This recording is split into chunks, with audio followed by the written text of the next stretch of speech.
नमस्कार दोस्तों। आज मैं आपसे एक वीडियो क्लिप साझा करना चाहूँगा जिसको मैंने तुषार गहलोत के साथ इंस्टाग्राम लाइव पे बातचीत के दौरान रिकॉर्ड किया था।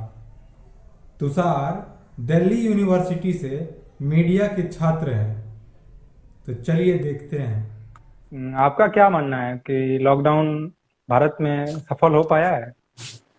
अ, देखिए, डिपेंड करता है आपके पैरामीटर्स पर, किन चीज़ों को आप मद्देनजर रखते हुए आप इस बात का निर्णय ले रहे हैं कि फेलियर रहा है कि सक्सेस रहा है।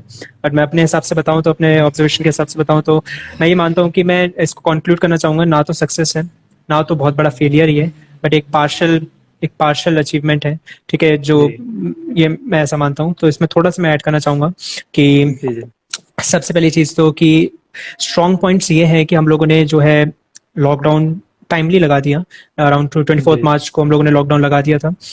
Unlike ji. दोज कंट्रीज जैसे कि यूएस हुआ, स्पेन रहा, इटली रहा, जिन्होंने काफी हद तक निग्लेक्ट किया, और जब वाइड स्प्रेड केसेस आने लगे, कम्युनिटी ट्रांसमिशन हो गया, तब जाके उन लोगों उनकी जो अथॉरिटीज है वो अलर्ट हुई। तो उस हिसाब से एक स्ट्रॉन्ग पॉइंट है कि हमने जल्दी लॉकडाउन लगाया।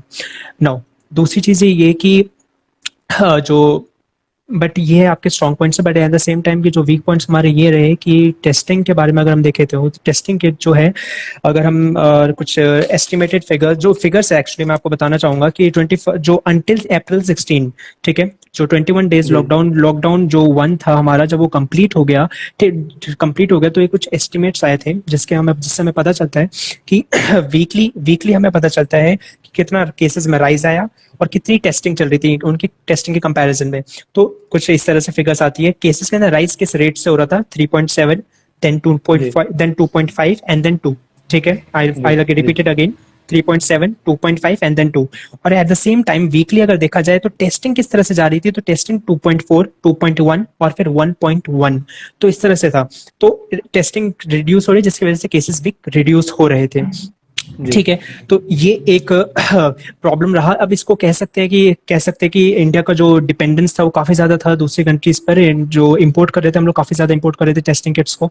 लाइक चाइना से जी। हो गया, जहाँ पे आपने न्यूज भी आई थी काफी ज्यादा कि 5 लाख जो रैपिड टेस्टिंग किट्स है वो सब फॉल्टी निकले चाइना की तरफ से। हाँ, तो पॉलिथीन काफी थी। ज्यादा डिपेंडेंस थी। अब जो है, अगर रिसेंटली देखा जाए तो गवर्नमेंट जो है ट्राई कर रही है टेस्टिंग को बढ़ाने के लिए। इनफैक्ट अब तो इंडिया तो लार्जेस्ट मैन्युफैक्चरर बन चुका of the PPE kits. In fact काफी जी हो रहा है कि हम लोग अपने आप को आत्मनिर्भर बनाए, टेस्टिंग में भी हम लोग टेस्टिंग रेट्स को भी बढ़ाए जितना बढ़ा सकते हैं, ताकि जी ये जी। चीज है। अब लेकिन मेन चीज ये है कि लॉकडाउन का जो, अब एक पॉइंट और मैं देना चाहूंगा कि लॉकडाउन जो है वो तब तक सक्सेसफुल नहीं है, वो तब तक इफेक्टिव नहीं है जब तक आप कॉन्टैक्ट ट्रेसिंग, क्वारंटाइन एंड जितने भी मेजर्स लिए जा रहे हैं, जितनी भी रिस्ट्रिक्शंस लगाई जा रही है, लोग उसको ढंग से फॉलो नहीं करते, तब तक लॉकडाउन आपका सक्सेसफुल नहीं हो पाएगा।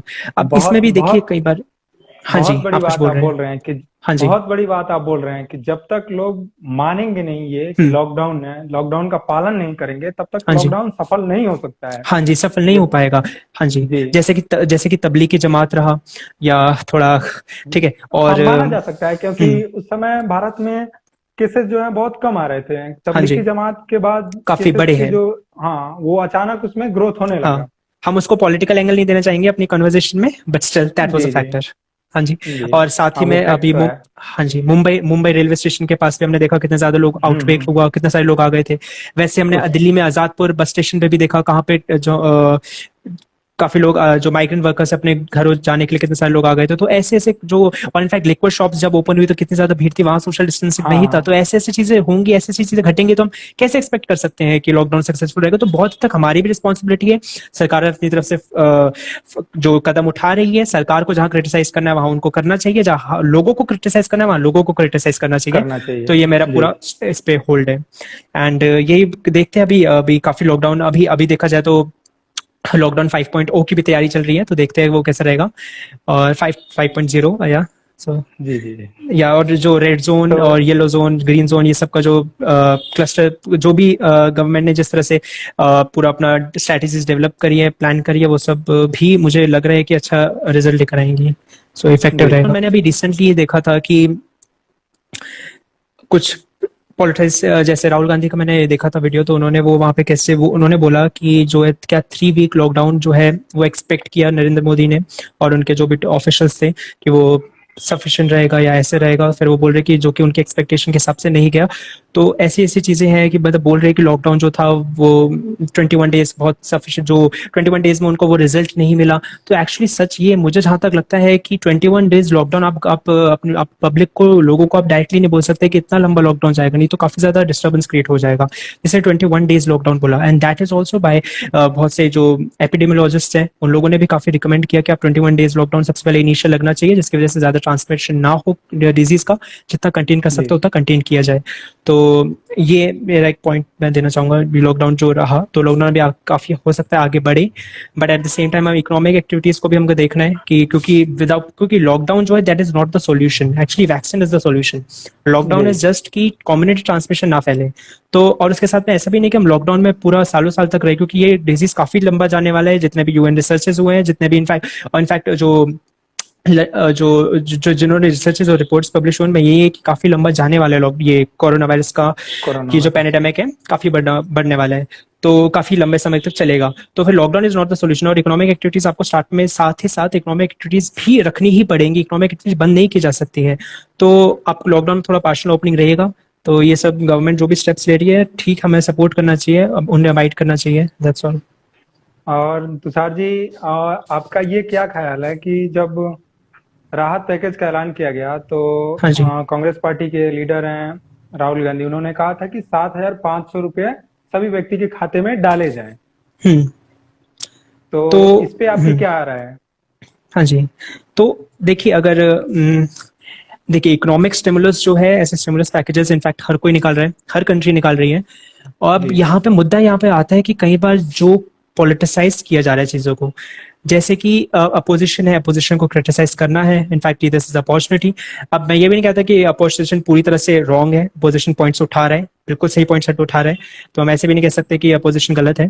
बट मैं बस एक पॉइंट, मैं यहाँ पर अपना ओपिनियन रखना चाहूंगा। ठीक है, जो कंट्रीज डेवलप्ड कंट्रीज हैं, ठीक है, डेवलप्ड कंट्रीज ने, जैसे कि जापान हुआ, जापान ने 21.1% ऑफ द जीडीपी उन्होंने इकोनॉमिक स्टिमुलस निकाला, यूएसए ने 13%, स्वीडन ने 12%, फ्रांस ने 9.3%, जर्मनी 10.7%, स्पेन 7.3%, चाइना ने भी इनफैक्ट निकाला है, बट वो इंडिया से थोड़ा कम है। बट स्टिल यहाँ पे फैक्टर ये है, इंडिया जो है वो एक मिडिल इनकम डेवलपिंग कंट्री है।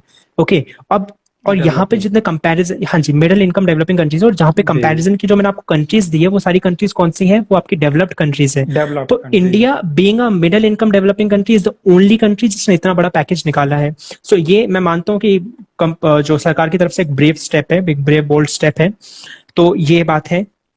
दूसरी चीज ये है कि यहाँ पर ऐसा नहीं है कि सब कुछ जैसा कि स्टिमुलस पैकेज निकाला है, बट यहाँ पर पैकेज निकालना, क्योंकि होता क्या है कि न्यूज में कवरेज, हर ये पैकेज डिसीजन लिया जो जाता है उसका खूब कवरेज होता है, बट जो ग्राउंड रियलिटी पे जो चीजें होती है वो ज्यादा कवर नहीं किया जाता है।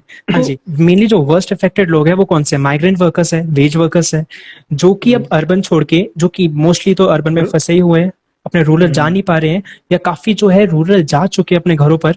अब यहाँ पे प्रॉब्लम ये रहेगी कि जब वो जाएंगे, उनका अर्बन में उन्हें कोई एम्प्लॉयमेंट नहीं मिल रहा था, अब रूरल में उन्हें एम्प्लॉयमेंट कैसे मिलेगा? ये भी तो पॉइंट है। आप माइग्रेंट वर्कर्स को भेजने के बारे में हर कोई सोच रहा है, बट वो वहां जाकर भी करेंगे क्या? पैसे कहाँ से आएंगे क्या? तो ये भी एक पॉइंट है जो कि डिस्कवर होना चाहिए, डिस्कस होना चाहिए। मैंने जहां तक अपना रिसर्च किया, मैंने एनालाइज करा, तो मैं देखता हूं कि मनरेगा एक स्कीम है, तो अकॉर्डिंग जो काफी वाइडली पॉपुलर, मतलब बहुत पॉपुलर, सब जानते हैं, तो मुझे लगता है कि उसके अकॉर्डिंग, हाँ, तो उसके अंडर जो है वर्कर्स, जो है माइग्रेंट वर्कर्स है, वो अपना एम्प्लॉयमेंट खोजेंगे, क्योंकि अर्बन में मिलने से रहा, यहाँ पर वो लोग जाए इस स्कीम में जाएंगे। ओके, सो अब यहाँ पर प्रॉब्लम क्या रहेगी? मैंने कुछ फिगर्स हैं, मैं आपको साथ शेयर करना चाहूंगा कि मनरेगा स्कीम के अंदर अराउंड जो जॉब कार्ड होल्डर्स हैं, ठीक है, जॉब कार्ड होल्डर्स है वो 13.7 करोड़ पीपल है, ठीक है, 13.7 करोड़ वर्कर्स हैं, ठीक है। अब जो कि ठीक है, अब अगर देखा जाए कि अब गवर्नमेंट ने क्या किया, उनका जो वेज है, गवर्नमेंट ने वेज जो है वो 182 से 202 वेज कर दिया है सेंट्रल गवर्नमेंट ने। स्टेट गवर्नमेंट के भी अपने अलग अलग वैरी करते हैं वेजेस, बट मोस्टली क्या होता है कि सेंट्रल गवर्नमेंट ने ये एक तारीख देगी कि 202 से तो नीचे मत रखो, बाकी स्टेट गवर्नमेंट अपना देख सकता है कि 202 तो दे ही, बट उससे ऊपर भी दे सकता है स्टेट गवर्नमेंट। जैसा कि हम देख रहे हैं हरियाणा में 300 वेज है पर डे का, जो इस तरह से वेजेस रहते हैं। अब अगर इसका पूरा हम लोग देखें ठीक है, 20,000 लाख करोड़ का जो स्टिमुलस पैकेज था उसमें से जो गवर्नमेंट ने जो जितना निकाला, ठीक है, हम टोटल देखेंगे, पहले 61,000 निकाला, उसके बाद से 40,000 और एडिशनल करा, तो कुल मिला के 1 लाख करोड़ तक का है। ठीक है, अब अगर हम यहाँ पर देखें कि जितने जॉब कार्ड होल्डर 13.7 करोड़ है, अगर उनको मनरेगा स्कीम के अंदर हम लोग एम्प्लॉयमेंट देते हैं, उनको अगर हम पैसा देते हैं, तो टोटल कॉस्ट आएगी 2.78 लाख करोड़, जबकि सरकार ने 1 लाख करोड़ निकाला है, यहाँ पे 2.78 लाख करोड़ है। कैसे आएगा? डिफरेंस है, काफी बड़ा चैलेंज है गवर्नमेंट के लिए। अब मान लेते हैं कि रजिस्टर बहुत से लोग कर लेते हैं, लेकिन एक्टिव उसमें से कम है, तो ठीक है, हम एक्टिव उसमें से एक्टिव कम है, ठीक है। अब हम उनका भी अगर कॉस्ट निकाल लें तो 1.55 लाख करोड़ होगा, स्टिल 55 लाख करोड़, स्टिल जो 55 लाख है वो स्टिल एक डिफरेंस रहा, ठीक है। 1 लाख करोड़ गवर्नमेंट ने जो दिया, और 1.55 लाख करोड़ का जो एस्टिमेट आएगा अगर हम जो सिर्फ एक्टिव वालों को देखें।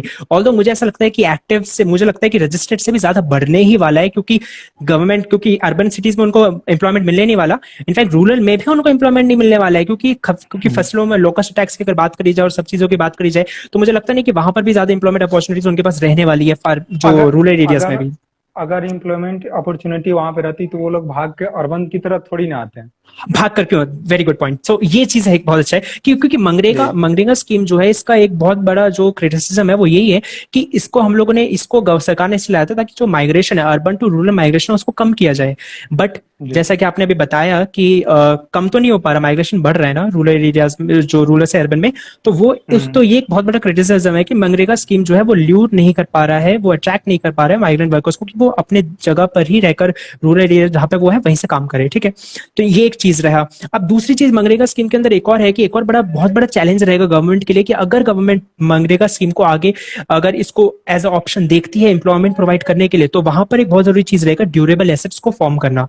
अब मनरेगा स्कीम के अंदर क्या रहता है कि इसके अंदर इसका एक मेजर क्रिटिसिज्म ये रहा है कि जो एम्प्लॉयमेंट अपॉर्चुनिटीज जो आप प्रोवाइड करते हो उससे एसेट्स की क्रिएशन हो। एसेट्स की क्रिएशन का मतलब है कि रूरल एरियाज के अंदर पॉइंट्स बनाए जाए, कैनाल्स बनाए जाए, रोड्स बनाए जाए, और वहीं के लोग काम करें और उनको पैसा दे। तो एक काम हुआ कि एम्प्लॉयमेंट भी मिल गया और डेवलपमेंट भी हो गई रूरल एरियाज की, रोड बने, कैनल बने। हाँ जी, तो हाँ, तो ये बात है।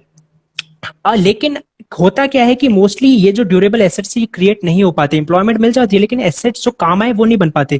तो ये भी एक मेजर चैलेंज रहेगा गवर्नमेंट के लिए कि इस क्रिटिसिज्म को जो है विथस्टैंड करे, ठीक है, आगे इंप्रूव अपने आप को करे, और ड्यूरेबल एसेट्स भी बने, साथ ही साथ एम्प्लॉयमेंट अपॉर्चुनिटीज भी प्रोवाइड की जाए, क्रिएट की जाए।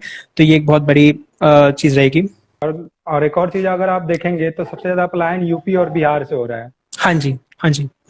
और यहाँ पे मनरेगा उतना सफल नहीं रहता है। आए दिन घोटाले का जिक्र आप अखबारों में या टेलीविजन के माध्यम से देखते ही होंगे।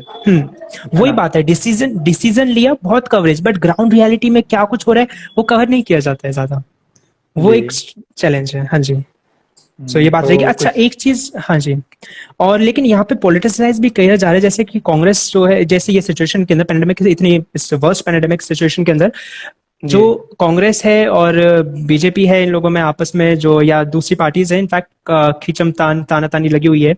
जैसे कि अभी हम देखते हैं कि जो महाराष्ट्र के अंदर जो शिवसेना और कांग्रेस की कोलिशन गवर्नमेंट है, वहां पर हमने कुछ न्यूज देखी कि ऐसे कि जहाँ पे कांग्रेस गवर्नमेंट जो है वो एक्यूज, जो कांग्रेस है, कांग्रेस पार्टी जो है वो एक्यूज करती है गवर्नमेंट को, शिवसेना को, कि वो उनको है, वो ज्यादा उनको डिसीजन मेकिंग में उनको एक सिग्निफिकेंट जो है एक कंट्रीब्यूशन रहना चाहिए, वो उतना उनको जो है अपने साथ में ले नहीं रहे हैं डिसीजन मेकिंग में। तो एक की जो सेक्टर्स होते हैं वहां पे, की डिसीजन जो होते हैं, वो सब में उसको ज्यादा इन्वॉल्व नहीं कर रहे हो कांग्रेस पार्टी को, जो ऐसे एक्यूजेशंस हैं। तो ऐसा सब है, चल रहा है। तो आपका क्या टेक रहेगा उस पे? हाँ, देखिए, राहुल गांधी अभी कुछ दिन पहले ही बोले हैं कि हम लोग महाराष्ट्र में सरकार में तो हैं, लेकिन की डिसीजन मेकर नहीं है। हाँ जी। सबसे पहले आप इस चीज को समझने के लिए कुछ वक्त पहले चलना होगा, जब शिवसेना का जन्म ही हुआ कांग्रेस के अगेंस्ट। कांग्रेस की विचारधारा जो है वो सेकुलर है, और शिवसेना की विचारधारा जो है वो हिंदुत्व है। और हिंदुत्व कहीं ना कहीं, हिंदुत्व विचारधारा के साथ ही भाजपा भी चलती है। तो शिवसेना और भाजपा दोनों साथ में 25 साल से सरकार चलाते आ रहे थे, या सरकार से बाहर थे, लेकिन गठबंधन में थे। तो और हाँ, बाला साहब ठाकरे जो थे वो जब तक थे तब तक शिवसेना महाराष्ट्र में फ्रंट फुट पे खेल रही थी। लेकिन उनकी देहांत के बाद उद्धव ठाकरे में वो क्षमता नहीं है कि वो शिवसेना को लीड कर सके। तो क्या हुआ कि ये फ्रंट फुट पे चले गए लोग शिवसेना, और सॉरी बैकफुट पे चले गए लोग शिवसेना और फ्रंट फुट पे भाजपा खेलने लगी। उसका नतीजा हुआ, आप देखे होंगे अभी असेंबली इलेक्शंस में भाजपा को दुगनी के आसपास सीट मिली है शिवसेना से। हाँ हाँ और शिवसेना अपना जमीन खोना नहीं चाहता है, क्योंकि शिवसेना अब धीरे धीरे सिकुड़ते जा रहा है।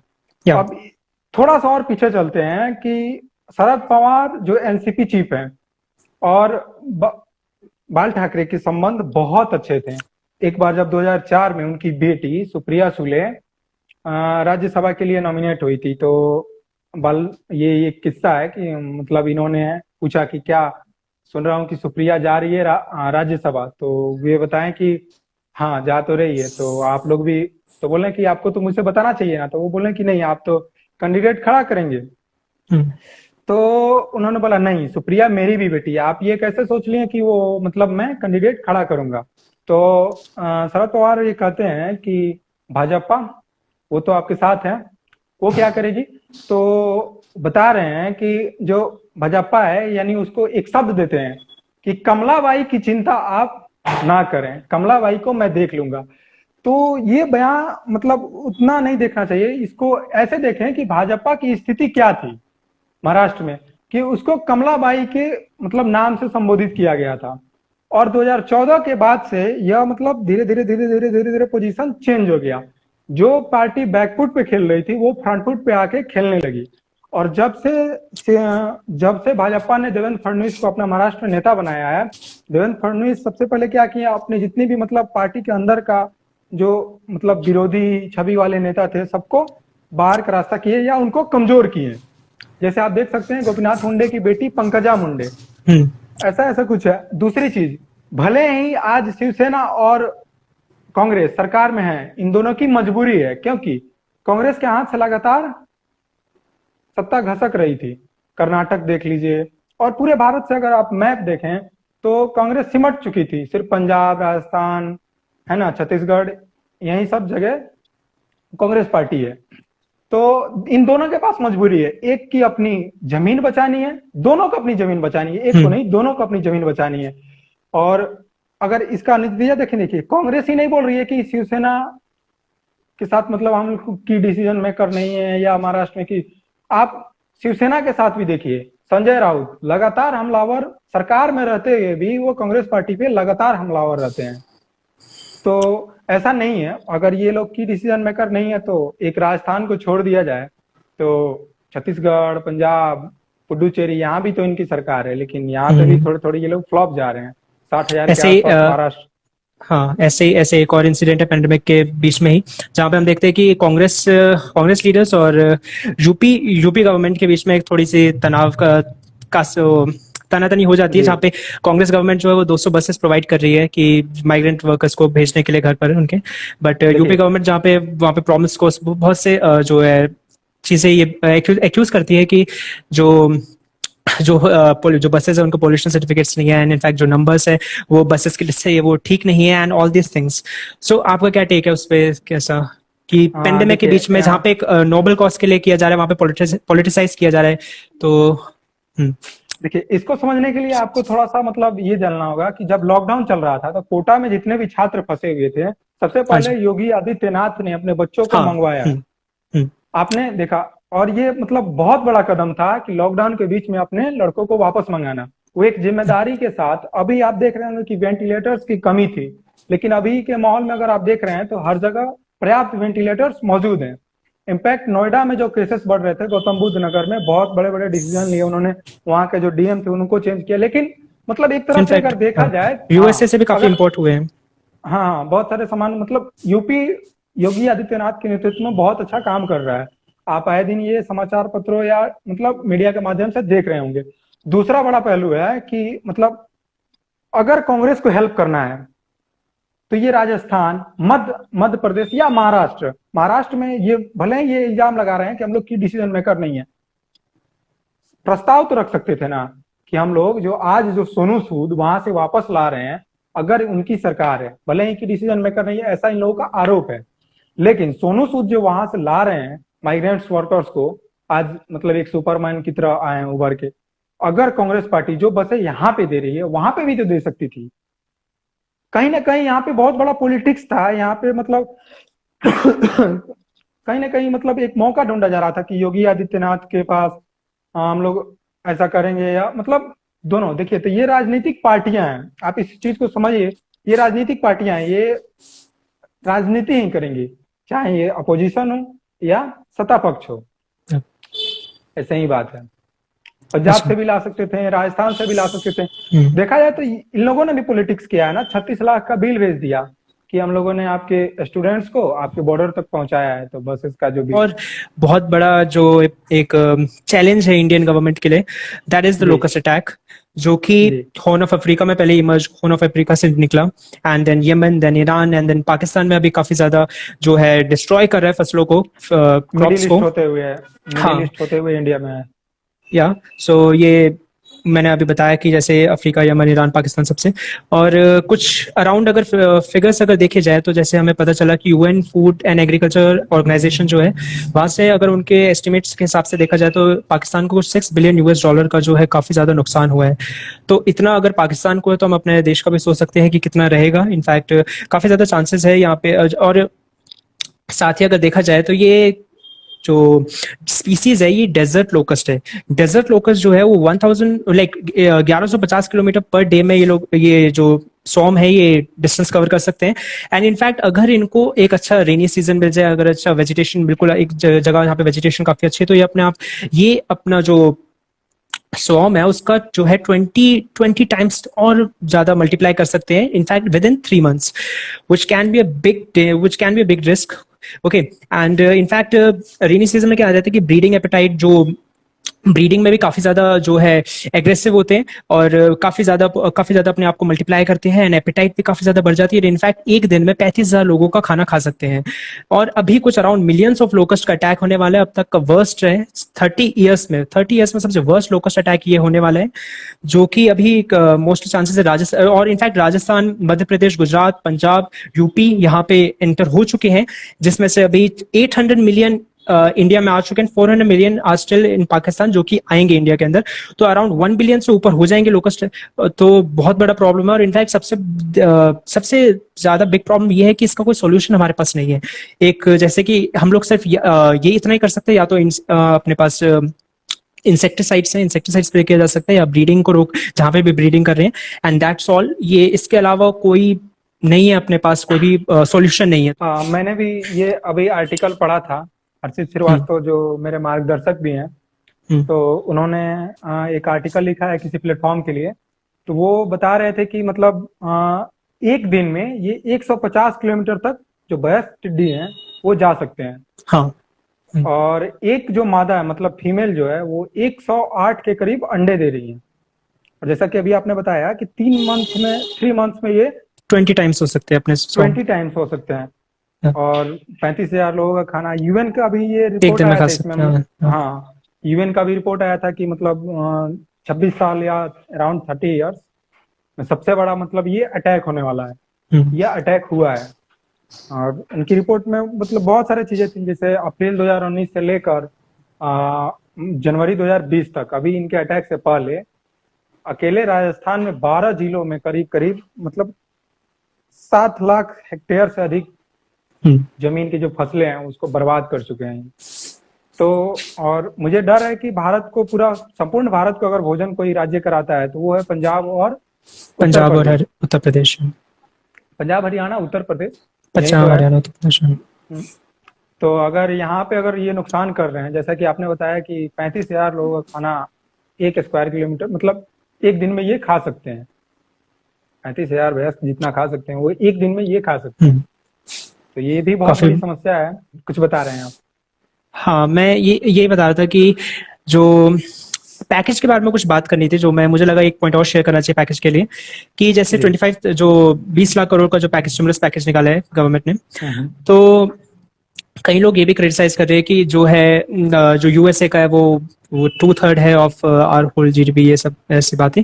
तो मुझे लगता है कि हमारी कैपेसिटी के हिसाब से बहुत है, और एक कैपेसिटी के हिसाब से हमें जो पैकेज होता है वो काफी डिपेंड करता है हमारी क्या कैपेसिटी, हमारी क्या फाइनेंशियल जो स्ट्रेंथ है, उस पर काफी कुछ डिपेंड करता है।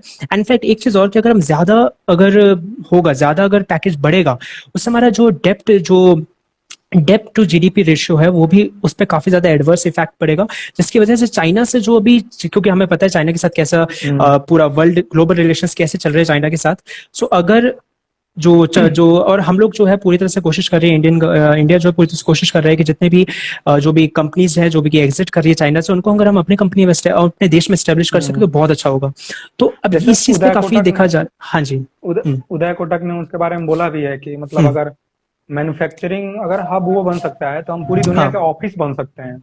ये तो मौका है भारत के हाँ, मौका है। तो अब अगर हम ज्यादा हम लोग अगर स्टिमुलस पैकेज और इस सब में अगर हम ज्यादा करते हैं तो हो सकता है कि तो हमारी जो इन्वेस्टमेंट्स है, जो फॉरेन इन्वेस्टमेंट्स है, तो वहां पे काफी ज्यादा फर्क पड़ सकता है। कंपनीज हो सकता है थोड़ा सा डिसइंटरेस्ट हो, तो इसलिए ये मैं गवर्नमेंट जो पैकेजेस प्रोवाइड कर रही है, गवर्नमेंट को भी लोन लेकर ही प्रोवाइड करेगी जो इतना जो अमाउंट बोला गया है, क्योंकि इतना तो गवर्नमेंट के पास भी नहीं है। अब मे बी या तो बॉन्ड्स के थ्रू पब्लिक से उठाया जाएगा या तो जी। आरबीआई से डायरेक्टली मांगा जाएगा, जो भी है। तो अभी अब देखिए, अभी हाँ, आपने शायद एक न्यूज पढ़ा होगा कि इस साल जो है ना करंट अकाउंट ही सरप्लस फंड होगा। हर साल जो मतलब कुछ रिजर्व पैसे रखे जाते थे वो इस साल नहीं रखे जाएंगे। आरबीआई का जो करंट अकाउंट होगा वही इस साल का सरप्लस फंड भी होगा, क्योंकि और एक और चीज की अपना जो जीडीपी है वो नेगेटिव में रहने का चांसेस है। नेगेटिव में रहने के चांसेस हैं। तो कर्ज का तो सवाल ही पैदा नहीं होता है। कर्ज का तो लेना ही पड़ेगा, मैं सॉरी बोल दिया, कर्ज तो लेना ही पड़ेगा, चाहे आप वर्ल्ड बैंक से ले। वर्ल्ड बैंक ने तो अभी दिया भी है शायद 1 लाख करोड़ के आसपास, है ना। तो इस तरह से तो वही चीज बात है कि अगर ज्यादा लोन लिया जाए तो दिक्कत रहेगा, इन्वेस्टमेंट्स जो फॉरेन इन्वेस्टमेंट्स है वो प्रॉब्लम हो सकता है। सॉवरेन रेटिंग जो है ना वो कम हो जाती है, या और उसके बाद फिर डेब्ट टू जीडीपी रेशियो, हाँ, ऑल दिस थिंग्स। यही सब। सो या I think that it had gone well. चलिए ठीक है।